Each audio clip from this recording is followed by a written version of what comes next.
You know, this figure, let's go to this. He says this thing, it's not going to add one dime to the deficit. Republicans came out with an ad. Let's start there.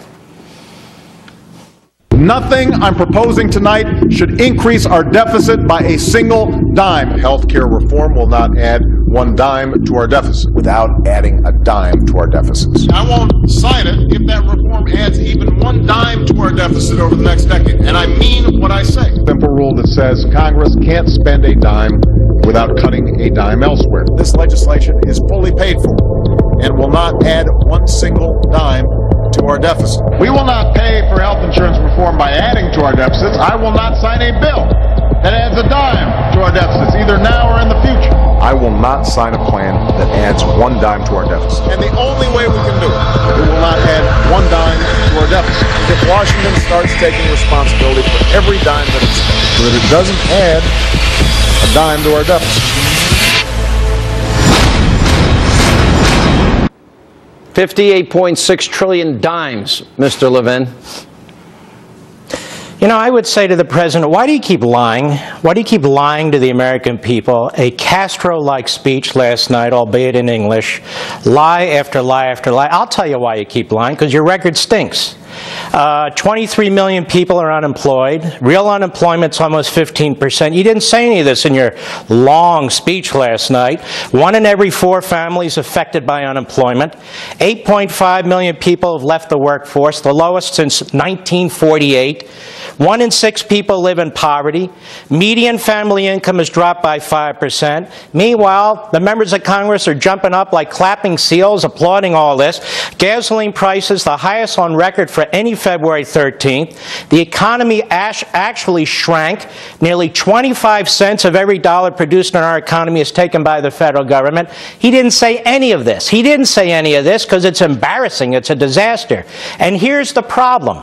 The reason why he doesn't take responsibility for this is, before you can even hold him to account, he's proposing more programs, more trusts, more partnerships, more agencies, more spending, and so you can't keep up with the guy. So for him, America is a problem. The free enterprise system is a problem. The American people are a problem. He treats us like we're France. And one of the things that bothers me most, Sean, is this. This is a copy of the Constitution. This is a Bible. Obama put his hand on this and swore to uphold this, and then he keeps saying, as he did last night to Congress, if you don't do what I want you to do, I'm going to act on my own. Well, I hate to tell him this, but he's not a dictator. I know he thinks he's an imperial president, but the fact of the matter is we do have 3 branches of government. He has to work with all of them, but he doesn't want to. You know, I've used the term imperial president. You've used it. You know, in your book, Ameritopia, you actually said this is a post-constitutional America. Well, what does that mean? I mean, and especially we now see that if he doesn't like what he gets, he just uses executive orders, does pretty much what he wants. But in the context of what he's doing, what does that mean for the country? It means a disaster, because now we're a country of men and not laws. The President of the United States gets up there and gives a laundry list of things he's going to do to us, things he's going to do to our businesses, to our workplace, to our communities. That's not the way it's supposed to work. We're the citizens. We're not the subjects. And the fact of the matter is, the Constitution does not confer this kind of power on the President. Big deal, he won an election. Congratulations. He won by 3 or 4%. He's not exactly landslide Barack. Okay, we get it, he's President.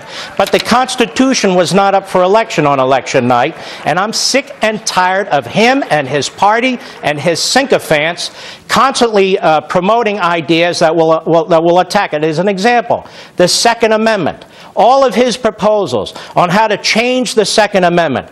That Second Amendment belongs to us, we the people, like all the rest of the Bill of Rights. The First Amendment, where he attacks religious liberty. The Fourth Amendment, where he attacks due process. The Fifth Amendment, where he attacks property rights. The Ninth Amendment, which he ignores. The Tenth Amendment, federalism, which he thinks is a joke.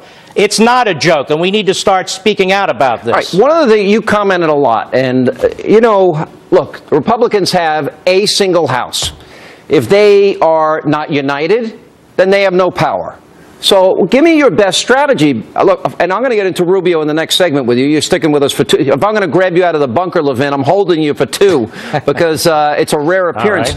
So if they unite, they can stop him. They have power to a certain extent, but if he doesn't use executive powers.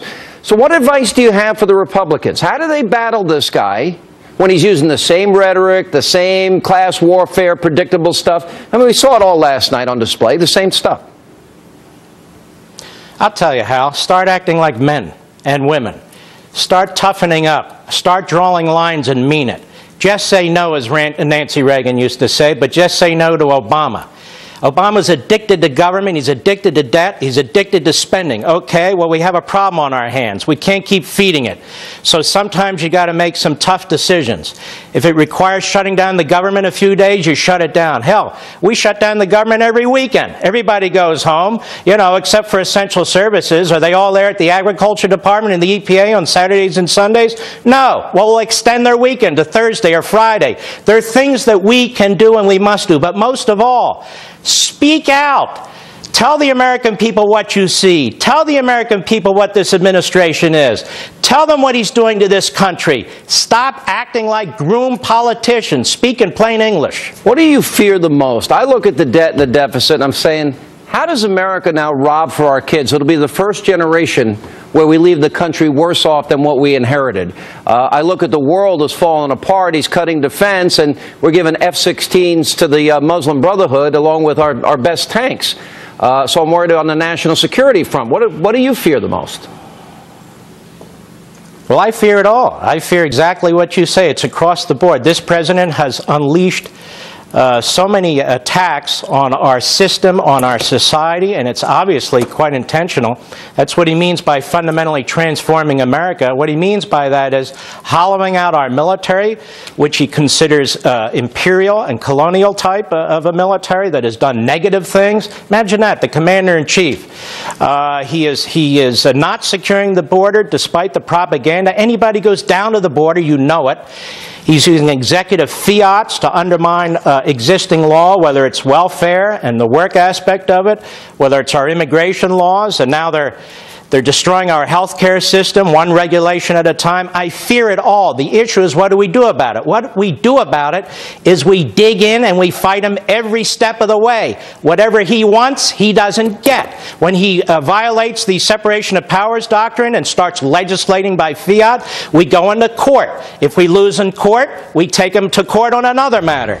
We have got to use the political brass knuckles. We have to slow him down because this man's in a hurry. He doesn't like the constitutional system. He doesn't like separation of powers. He doesn't like checks and balances. So we have to do everything we can politically, legally, to slow him down. All right, when we come back, we'll have more with the great one. I want to get your thoughts on Rubio and his response last night, also the media's obsession with him taking a sip of water. We have pictures of, let's see, Obama and Hillary taking a sip as well. Mark Levin, stay right there. And then, as the Christopher Dorner saga played out on the air last night, and as police mourn the slaying of another one of their own, well, we got NBC News and Chris Matthews. They were paying homage to Dorner.